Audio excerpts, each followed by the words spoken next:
Al-Fatihah. Putusan Batul Masail Senin 29 Jumadil Ula 1443 Hijriyah 3 Januari 2022 Masehi. Masalah kandungan seorang wanita yang menghilang. Ada seorang ibu rumah tangga yang sedang menjalani masa hamil 8 bulan, ditinggal wafat oleh suaminya karena suatu penyakit. Setelah 10 hari kematian suaminya, kandungan si istri yang sudah 8 bulan tersebut hilang tanpa melahirkan. Ya, hilang begitu saja. Pertanyaan, apakah ini ada pertanyaan ini masalah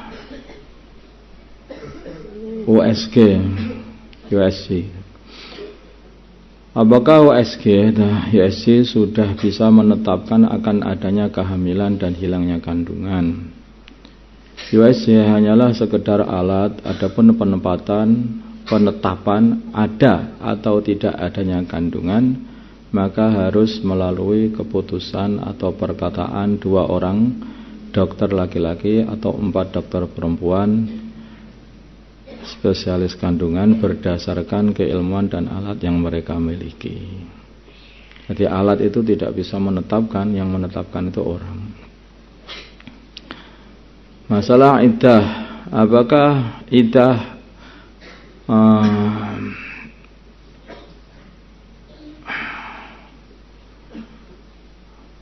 apakah iddah yang harus dikerjakan oleh si istri adalah iddah wafat atau iddah hamil?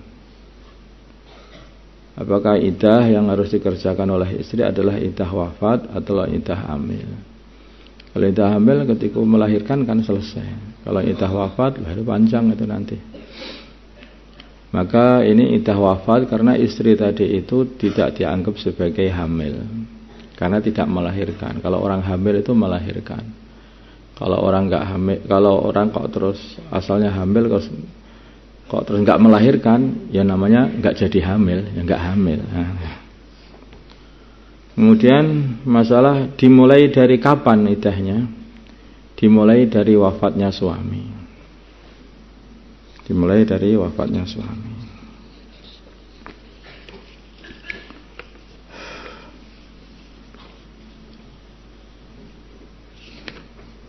Nah,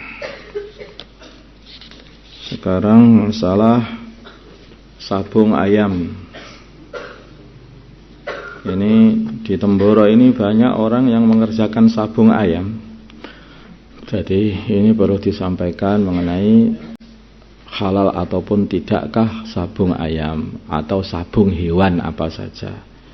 Sabung ayam, sabung kambing, sabung kerbau. Ada kan sabung kerbau ya? Nah, ada sabung sapi, sabung manusia gimana? Ya kalau maksudnya untuk apa itu berantem, ya nggak boleh juga, sama dengan sabung ayam.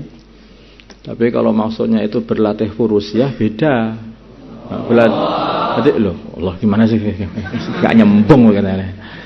Jadi kalau berlatih furusiah itu beda dengan orang itu disabung untuk dibuat toh-tohan, apa namanya, taruhan dan sebagainya. Itu kan memang orang disabung mati-matian itu memang. Kalau ini kan berlatih furusiah, beda lagi.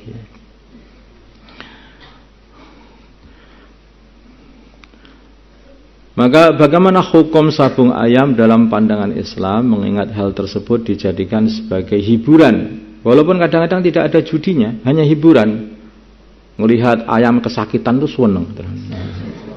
Nah, oleh masyarakat di sebagian daerah. Kadang-kadang juga sabung manusia, melihat temannya manusia digeyebuke sampai moncrat itu ya. Itu seneng. Nah, hukumnya adalah haram, bahkan termasuk dosa besar. Ini baru hukum sabung ayam saja, belum lagi nanti urusan perjudiannya itu lain lagi. Sabung ayamnya saja kalau hanya untuk dilihat-lihat tok itu aja, itu sudah haram. Sekarang ganti masalah ikan cupang. Ini juga mirip tapi beda. Yang ini beda.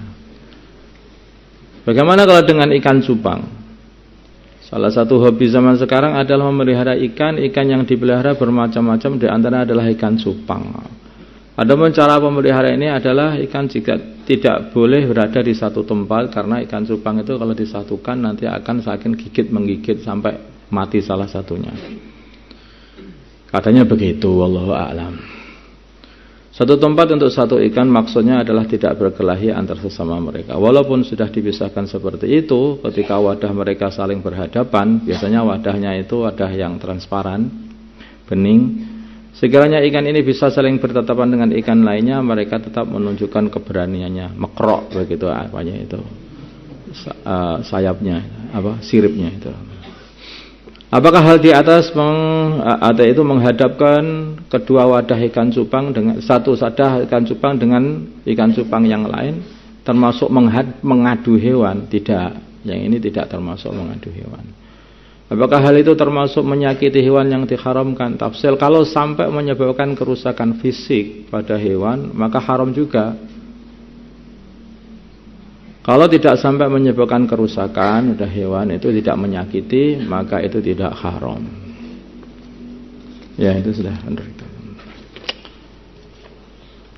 Sekarang masalah mu'allaf sholat ghaib untuk anaknya yang telah lama meninggal. Pertanyaan, bolehkah seorang mu'allaf misalnya baru 1 bulan masuk Islam mengsolati ghaib anaknya yang sudah mati 1 tahun yang lalu dalam keadaan Islam? Berarti anaknya itu masuk Islam duluan, sudah lama. Kemudian anaknya wafat. Kemudian setelah kurang lebih 1 tahun wafatnya anaknya, dia masuk Islam. Baru 1 bulan pengen mensolati solat mayit anaknya, solat ghaib. Jawabnya adalah tidak boleh. Karena ketika anaknya itu adalah wafat, dia masih belum Islam. Ya, karena dia tidak dapat perintah untuk mensolati mayit pada waktu itu. Berbeda kalau dia ini sudah masuk Islam dulu, kemudian anaknya baru masuk Islam, anaknya masuk Islam itu kemudian wafat, kemudian dia mensolatinya, nggak apa-apa, karena dia itu anaknya mati dalam kondisi dia sudah masuk Islam dan dia sudah dapat perintah untuk mensolati mayit. Allahumma shalli ala sayyidina Muhammad wa ala ali sayyidina Muhammad wa salli ala sayyidina Ibrahim wa ala ali sayyidina Ibrahim wa barik ala sayyidina Muhammad wa ala ali sayyidina Muhammad wa barik ala sayyidina Ibrahim wa ala ali sayyidina Ibrahim fil alamin innaka Hamidum Majid. Allahumma lakal hamdu kulluhu wa lakal mulku kulluhu wa biyadikal khairu kulluhu wa ilayka yarsul amru kulluhu sirruhu wa alaniyatuhu. اغفر لنا ما مضى من ذنوبنا وعصمنا فيما بقي من عمرنا وارزقنا أعمالا طاهرة زاكية ترضى بها عنا وتب علينا إنك أنت التواب الرحيم وتب علينا إنك أنت التواب الرحيم. اللهم ارحم أمة سيدنا محمد، اللهم اغفر لأمة سيدنا محمد، اللهم أصلح أمة سيدنا محمد، اللهم ألف بين قلوب أمة سيدنا محمد، اللهم انصر أمة سيدنا محمد، اللهم اعز فيهم سلطانا نصيرا. صلى الله على سيدنا محمد النبي الأمي وعلى آله وصحبه وسلم. Alhamdulillahirabbil alamin. Santri-santri ini sekarang ini kayaknya mulai banyak yang batuk-batuk lagi, ya, sakit juga, yang demam dan sebagainya. Jadi hati-hati, jangan minum es, jangan banyak keluar, ya. Jangan banyak keluar, dalamnya minumnya air hangat itu. Ya.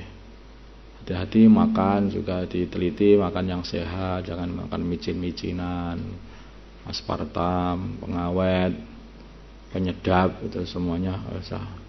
Sedap ya kalau sakit, nggak sedap pun kalau sehat. Nah, ya. Kalau kadang-kadang kesehatannya di tempat-tempat yang nggak sedap itu, apa itu? Air. Minum air banyak, nggak ada rasanya air itu, tapi sehat. Ya. Itu. Minum marimas banyak, nanti insya Allah sebentar lagi ya sakit. Minum kerating deng. Apalagi yang kuning-kuning itu apa? Extra jos, ya. Nanti kan jebol ginjalnya malahan. Ya. Makanya jangan beranggapan perkara yang penting enak, enggak, yang penting sehat. Kalau milih makanan dan minuman itu yang penting sehat. Bukan yang penting itu enak. Belum tentu enak itu sehat. Kebanyakan enak itu enggak sehat. Itu fast food itu yang di jalan-jalan itu enggak sehat. Makan dimasak sendiri di rumah itu lebih sehat. Nah, coba. Makanya yang milih itu harus pinter gitu loh. Kalau kamu itu mulai muda, itu makanannya baik, nanti kamu kesehatanmu juga awet, sehingga otakmu awet, belajarnya jadi awet. Nah, tapi kalau sudah mulai muda, makanannya jadi sampah, dimasukkan, akhirnya jadi sakit, otaknya sakit, nggak bisa mikir, ya akhirnya nggak bisa belajar juga. Tanah otak yang sehat itu ada pada tubuh yang sehat juga. Al-Fatihah.